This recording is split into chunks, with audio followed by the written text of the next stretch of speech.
So we're getting ready to do the American Quilts and Lego Bricks project. And what is that, you might ask? It's two images side by side, an American flag and an eagle that was drawn by my husband Don Schmidt, and I love it. And what's cool about this is this American flag is going to be 4 feet by 8 feet, and the eagle is going to be 4 feet by 4 feet. So we have to kind of get over some of the issues of, well, where do you get all this Lego bricks? How do you pay for all these Lego bricks? What are the dimensions when you convert it into Lego bricks? And so we're having to make some adjustments. One of the adjustments was that the way I planned it, it was going to be 4 feet 4 inches by 8 feet 4 inches, and so we had to adjust it down so that it would fit on a single sheet of plywood. And then now we have a base measurement. Then we know that the adjacent squares of the quilt would be 4 feet by 4 feet. So the idea behind this is that it's not a single build, 1 year build. That the next year we could have another 4 foot by 4 foot image that is then attaching somewhere else, and over time build an array of images that piece together like a quilt.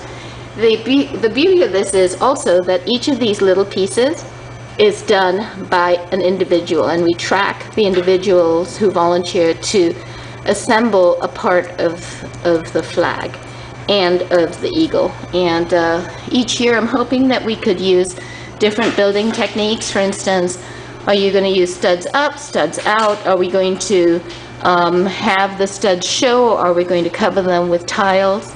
And each year we're going to have a few little problems, or a lot of little problems crop up, which, basically, how do we attach it? When we attach it, will it actually stay? Do we need glue?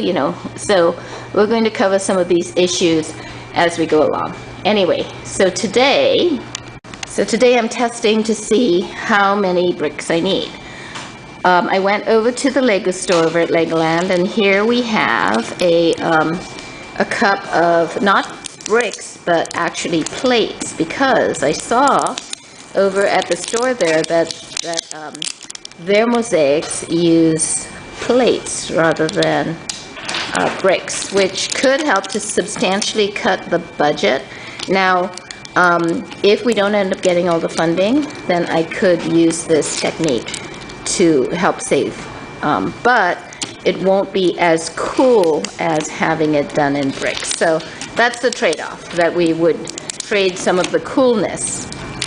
And this is using 1x4 because there's some things that I'm finding, and that is that I may not be able to get exactly the type of Lego bricks, tiles, plates, or anything that I'm looking for without going to a huge expense. So to stay within budget, we might make some concessions where instead of using 1x1 bricks, we might use 1x1 plates, or we might even use 1x4 plates, because the supply of Lego bricks is surprisingly uncertain, and so that's something that we are going to have to deal with.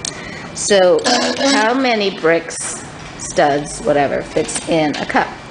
The project is about 50,000 studs, right?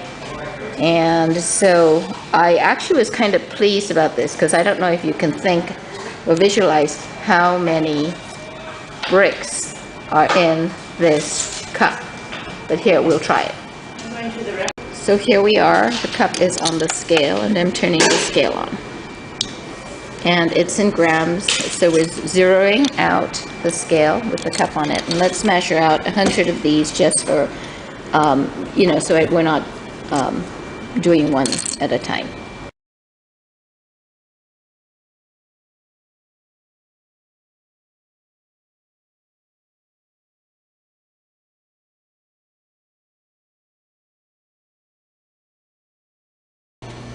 So 334 divided by 66 is 5.06, and we have 400 studs covered in 100 bricks, which is 66 grams.